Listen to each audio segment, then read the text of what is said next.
తల్లిగా మరియ తల్లి బాధ్యతను ఏ విధంగా నెరవేర్చింది? చిన్న మాట. మొన్నే మనం చేసుకున్నాం కదా, ఈ తపస్కాలం అంతా కూడా చేసుకుంటా ఉన్నాం.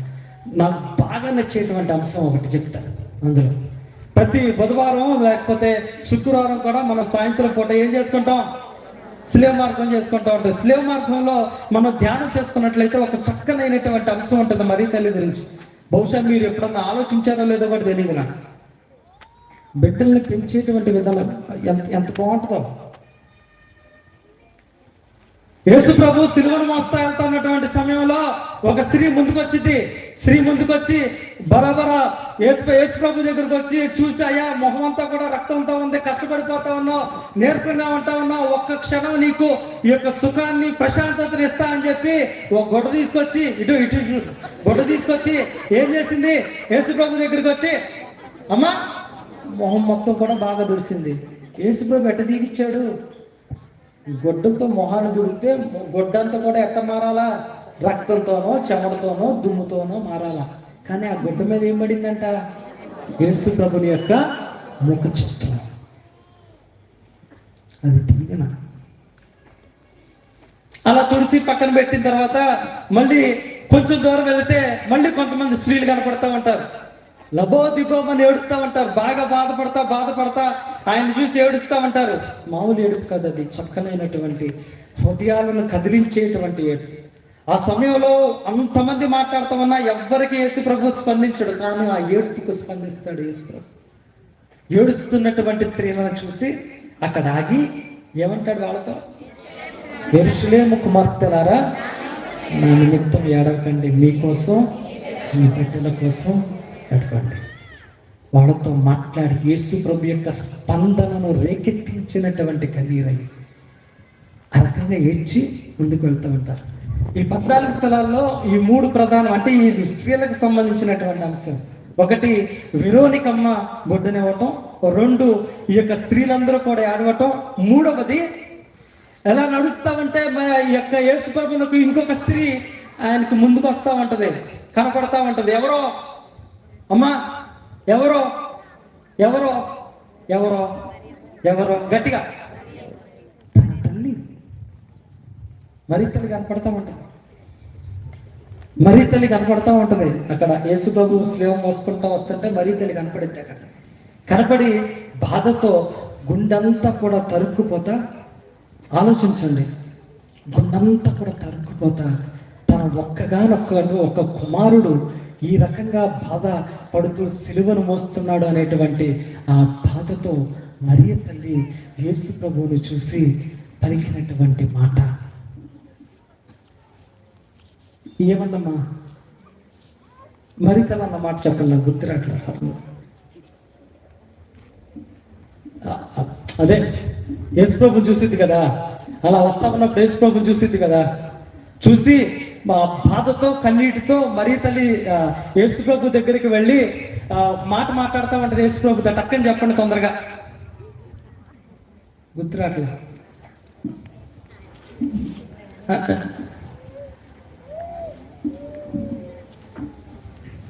ఏమన్నా అందిస్తారా మాట? మనం చెప్పమా? స్లేవ మార్గం మనకి వాళ్ళ నందిగామకు సంబంధించిందా? నాసాగరం లేదా? మరి ఆ మాత్రం తెలియదర్శనది. మరి తనన్న మాట చెప్పండి తొందరగా. స్లేవ మార్గంలో యేసు ప్రభు కనపడినప్పుడు మరి తల్లి పలికినటువంటి మాట ఒక్కళ్ళు మీరు చెప్తారు. గాయక బృందం ఎక్కువ మీరు చదువుతూ ఉంటారు కాబట్టి మీరు చెప్తారు. టక్కన అందించండి తొందరగా. ఎదురు చెట్టించాను అంటున్నాం, చెప్పు. గుర్తు రావట్లా? నాకన్నా గౌరవం ఉన్నాను. ఎవరైనా చెప్తారా? ఎవరు చెప్పరు, ఎవరు చెప్పలేరు. ఎందుకో చెప్పనా? అసలు మరీ తల్లి మాట్లాడతారు. 3 సంవత్సరాలు పరిచర్య చేస్తే ఈ 3 సంవత్సరాల పరిచర్యను చూస్తూ స్పందించినటువంటి స్త్రీలను చూస్తాం. వెరోనికమ్మను కానీ ఇతర స్త్రీని ఏడవటం కానీ 33 సంవత్సరాల పాటు 30 సంవత్సరాలు తనతో ఉంచుకుంటూ ఆ బిడ్డకు జన్మనిచ్చి ఆ బిడ్డకు పాలిచ్చి పెంచి అన్నం తినిపించి స్నానం చేయించి ఎత్తుకొని ఆడించి పాటలు పాడి ఆ దేవుని గురించి బోధించి చిన్న చిన్న అంశాలు నేర్పించి తనకు కావలసినటువంటి చిన్న చిన్న పనులు నేర్పిస్తూ చేయి పట్టి నడిపించి మాటలు నేర్పిస్తా దేవుని యందు విశ్వాసం నేర్పిస్తా అన్ని పనులు చిన్నప్పటి నుంచి అల్లారు ముద్దుగా పెంచినటువంటి ఆ బిడ్డ కంటి ముందు 33 సంవత్సరాలకి మరణిస్తున్నటువంటి సమయంలో సిలువను మోస్తూ ఒళ్ళంతా కూడా రక్తం కారిపోతూ ఉన్నటువంటి స్థితిని చూసి కూడా ఆశ్చర్యం కలిగించేటువంటి అంశం నాకు ఇది. సిలువను మోసుకుంటే అలా వస్తుంటే మరీ తల్లి అలా పక్కన నిలబడి బహుశా ఏడుస్తూ ఉందేమో, బాధపడుతూ ఉందేమో, నోట్లో నుంచి మాత్రం ఒక్క మాట రాదు మరీ తల్లి. అలా నడుచుకుంటూ యేసుప్రభు వెళ్ళిపోతూ ఉంటాడు. ఏం తెలియనట్టు అలా పక్కన ఉంటుంది.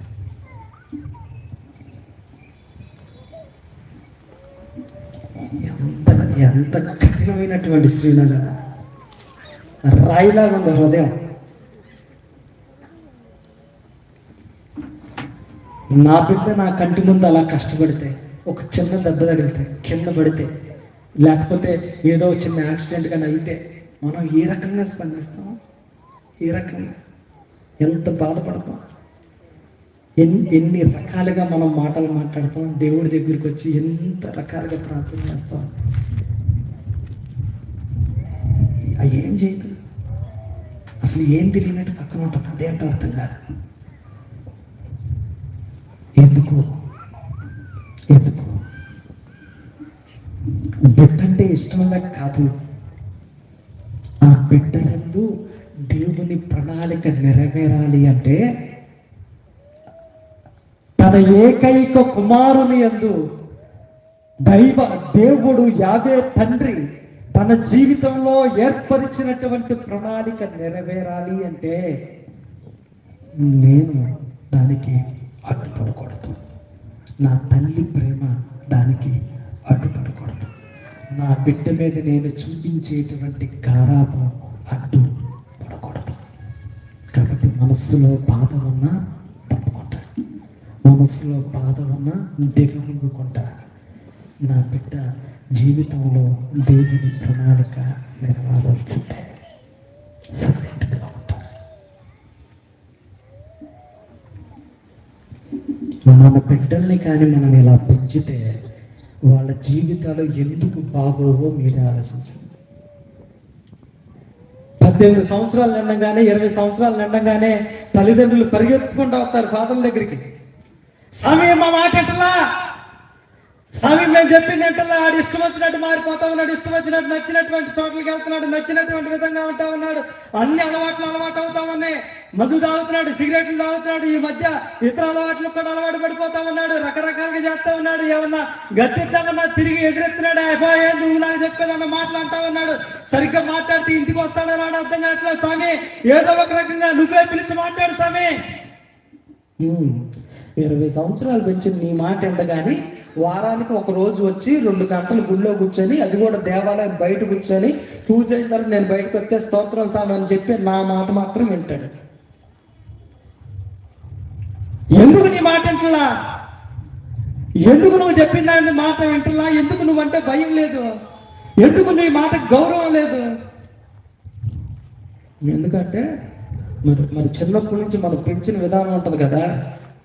చిన్నప్పటి నుంచి మనకు నచ్చినటువంటి విధంగా ఆడు బూతులు మాట్లాడిన మా ఓడి ఎంత బాగా మాట్లాడుతున్నాడు, మా ఓడి చిన్నపిల్లలు బూతులు మాట్లాడుతూ ఉంటా, మా ఓడి ఎంత బాగా మాట్లాడుతున్నాడు, తిట్టరా ఇంక 2 తిట్టు, అరే ఎట్టుగా ఈ మాటలు.